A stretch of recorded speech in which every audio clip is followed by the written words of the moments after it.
اللہ کے نبی صلی اللہ علیہ وسلم نے ارشاد فرمایا،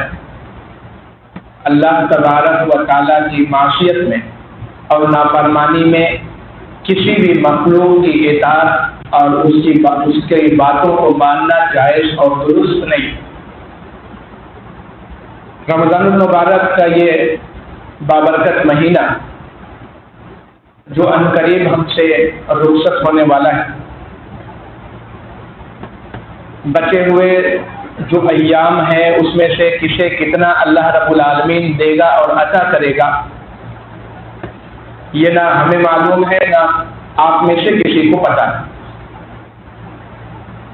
یہ ہمارے لیے ایک سنہرا موقع ہے، ہم اپنے پروردگار کو خوش اور راضی کریں، مزید عبادتوں کے ذریعہ سے، ذکر و اذکار سے اور زیادہ قرآن مجید کی تلاوت سے، جتنا زیادہ ہم اللہ رب العالمین کی عبادت میں اپنے آپ کو صرف کریں گے اور لگائیں گے، اتنی زیادہ جستجو اور شوق ہمارے اندر اللہ کی عبادت کا پیدا ہوگا۔ اللہ کے نبی صلی اللہ علیہ وسلم نے صاف طور پر یہ فرما دیا اور حکم دے دیا کہ اللہ رب العالمین کی اطاعت اور فرما برداری کے آگے کسی کی بات نہ ماننا ہے اور نہ سننا۔ بہت سے ایسے گھر ہیں جہاں پر صحت، تندرستی اور ہر چیز طاقت و توانائی ہونے کے باوجود بھی لوگ روزے سے محروم، روزہ نہیں رکھ پاتے یا روزہ رکھتے نہیں۔ انہیں چاہیے کہ وہ اللہ رب العالمین کے حکم کی فرما برداری کریں اور روزہ رکھنے کی پوری کوشش کریں، کیونکہ اللہ تبارک و تعالیٰ نے رمضان کے روزوں کو فرض کیا ہے۔ یہ ہر بالغ پر اور ایڈلٹ شخص پر یہ واجب ہے اور کمپلسری کیا ہے، اللہ رب العالمین نے اس کو فرض قرار دیا ہے۔ اور قرآن میں اسی لیے اللہ رب العالمین نے ارشاد فرمایا ہے، فَمَنْ كَانَ مِنْكُمْ مَرِيضًا أَوْ عَلَى سَفَرٍ فَعِدَّةٌ مِّنْ أَيَّامٍ أُخَرَ۔ روزہ صرف انہی لوگوں کے لیے معاف ہے یا ان لوگوں سے اللہ نے روزے کے لیے درگزر کیا ہے جو کسی بیماری کے شکار ہیں۔ اگر وہ معمولی بیماری کے شکار ہیں، وقتی طور پر بیمار ہیں، تو جتنا وقت بیمار رہیں گے وہ روزہ چھوڑ دیں گے، اور جب اچھے ہو جائیں گے، تندرست ہو جائیں گے، تو پھر آگے روزہ کنٹینیو کریں گے، اور جتنا روزہ ان کا چھوٹ گیا ہے اس کی قضا وہ بعد میں کر لیں گے۔ اور کچھ بیماریاں ایسی ہوتی ہے جو سال بھر لگی رہتی ہے یا ہمیشہ ہمارے ساتھ ہوتی ہے۔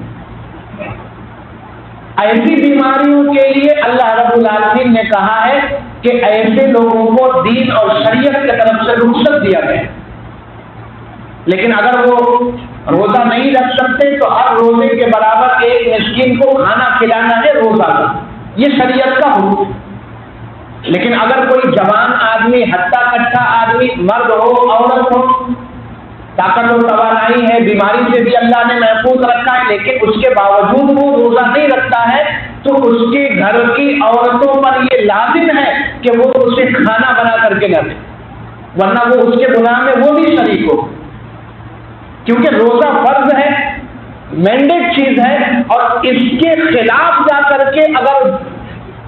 عورت شوہر کو کھانا بنا کر کے، یا ماں بچوں کو کھانا بنا کر کے، یا بہن بھائی کو کھانا بنا کر کے، یا ماں بیٹے کو کھانا بنا کر کے کھلاتی ہے، جو صحیح سالم تندرست ہٹتے کٹتے ہیں، لیکن پھر بھی اللہ کی نافرمانی کر رہے ہیں، روزہ نہیں رکھ رہے، تو اس حدیث کی روشنی میں ان کو کھانا بنا کر کے کھلانا بھی یہ جائز اور درست نہیں ہے۔ ان کو چاہیے گھر کی عورتوں کو منع کر دیں، اللہ رب العالمین اس میں آپ کی پکڑ نہیں کرے، کیونکہ اللہ کے نبی صلی اللہ علیہ وسلم نے واضح طور پر فرما دیا ہے، لا طاعت لمخلوق فی معصیۃ الخالق، اللہ کی نافرمانی جہاں پر ہو وہاں کسی کی بات ماننا، چاہے وہ ماں ہو، باپ ہو، ساس سسر ہو، شوہر ہو، بھائی ہو، چچا ہو، کوئی رشتہ داری، کتنا قریبی رشتہ دار کیوں نہ ہو، جہاں بات اللہ کی اور جناب محمد رسول اللہ